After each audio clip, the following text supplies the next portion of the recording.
What's up guys, we're back with another EDH gameplay video, and really quickly before this starts, I would just like to ask that you like and subscribe. It really helps out the channel, and it ensures that you will be notified of when we drop our next EDH gameplay video. With all that said, let's get straight into the game. Tonight, Ron will be piloting Tana Ardenn, a Naya-based Voltron deck. His opening hand consists of a Arid Mesa, Stomping Ground, Sunbaked Canyon, Wild Growth, Birds of Paradise, Swords of Hearth and Home, and a Finale of Devastation.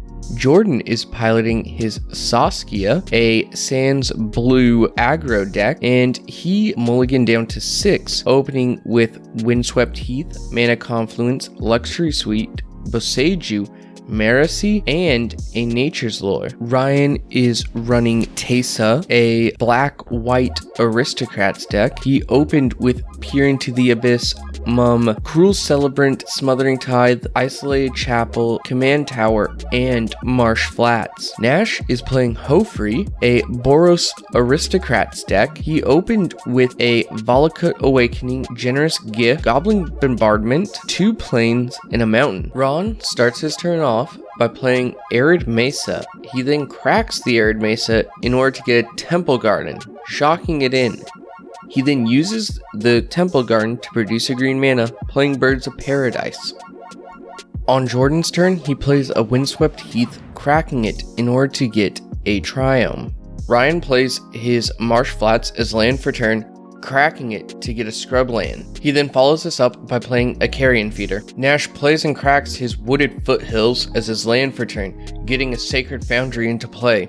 On Ron's turn, he shocks in a Stomping Grounds. He then follows this up by Wild Growthing his Temple Garden. He then casts his commander, Ardenn, and passes. Jordan starts his turn off by playing an untapped Luxury Suite, followed by Grenzo Havoc Razor, and passes. Ryan starts his turn off with an Arid Mesa. He then cracks it, shocking in a Godless Shrine. He then plays a Cruel Celebrant, passing the turn. Nash starts his turn off by playing a Flooded Strands, cracking it for a Plains. He then follows this up with a Goblin Bombardment and passes. Ron starts his turn off by playing a Sunbaked Canyon as his land for turn. He follows this up by casting a Sword of Hearth and Home and Commander Plate. Ron moves to combat, having Ardenn trigger, auto-equipping the 2 equipments he has in play to his Birds of Paradise. He then declares attacks at Jordan for 5. Ron gets an untapped Plains off the Sword of Hearth and Home damage trigger, and then moves to second main phase, using it to play Sigarda's Aid. On Jordan's turn, he plays a Mana Confluence as land for turn. He then declares attacks with Grenzo at Ron, dealing 2 damage and exiling his top card. Jordan then follows this up on his second main phase with a Nature's Lore, getting a basic forest into play. Ryan plays Prismatic Vista as his land for turn, and then cracks it, getting a swamp into play. He then follows this up by playing Mother of Runes and passing. On Nash's turn, he untaps and plays a mountain as his land for turn, and then ends. On Ron's turn, he starts off by playing Lizard Blades, equipping them to the Birds of Paradise with the Sigarda's Aid trigger. He follows this up by casting Swiftfoot Boots. On the ETB trigger from Sigarda's Aid, Jordan activates his Boseiju, destroying the Sword of Hearth and Home. Ron then plays a Sacred Foundry as his land for turn. He then swings with the Birds of Paradise at Nash for 6 damage, passing the turn. On Jordan's turn, he casts Saskia, choosing Ryan for her effect. He then moves to combat and declares attacks at Ryan for 5. Ryan takes the 5 damage, and then Saskia's effect deals an additional 5 damage for a total of 10. He chooses with both the Grenzo triggers to exile the top card of Ryan's library. On Ryan's turn, he plays an Isolated Chapel, entering untapped, and then taps out in order to play Smothering Tithe. He then passes the turn. On EOT, Nash plays Valakut Awakening, putting 3 cards into his deck. On his turn, he plays a Plains as his land for turn, and then follows this up with a Burnish Heart. He then passes the turn. On Ron's turn, he plays Open the Armory, getting Sword of Feast and Famine to hand. He then moves to combat and declares attacks with Birds of Paradise at Jordan. Before combat damage is dealt, Ron flashes out Sword of Feast and Famine, equipping it to Birds of Paradise. On combat damage, Ron untaps his lands due to the first strike damage, and cracks his Sunbaked Canyon for a draw. Then, on normal attack damage, Ron gets to untap his lands once again. On second main phase, he plays his Stoneforge Mystic, searching his library for an equipment, getting Inquisitor Flail to hand. Ron then passes the turn. Jordan starts his turn off by casting Merci. Jordan then moves to combat and swings at Ron for 5. On damage, Saskia triggers, dealing 5 to Ryan. Ryan starts his turn off by casting Appear into the Abyss, drawing half his deck, 42 cards, and taking 10 damage. He then plays Command Tower as a land for turn, and casts a Soul Ring. He taps the Soul Ring and cracks his remaining treasure in order to cast a Toxic Deluge. He pays 6 life in order to kill the birds and all other creature. On resolution, the death triggers from his Cruel Celebrant gain him 3 life and deal 3 damage to each opponent. On Nash's turn, he starts by tapping out in order to play Panharmonicon. He then passes the turn. Ron starts his turn off by equipping his Sword of Feast and Famine to his Lizard Blades. He then moves to attack, attacking Jordan with Lizard Blades. Before combat damage, Ron flashes out Conqueror's Flail, equipping it to the Lizard Blades with the Sigarda's Aid ETB trigger. Ron untaps to the first strike damage because of his Sword of Feast and Famine, and uses his mana in order to cast Return of the Wild Speaker, choosing the mode to draw equal to the power of his creature. He then, on second main phase, casts Tana and equips Swiftfoot Boots to Tana, and then passes. Jordan, having nothing to do on his turn, pays the 2 for Smothering Tithe and passes.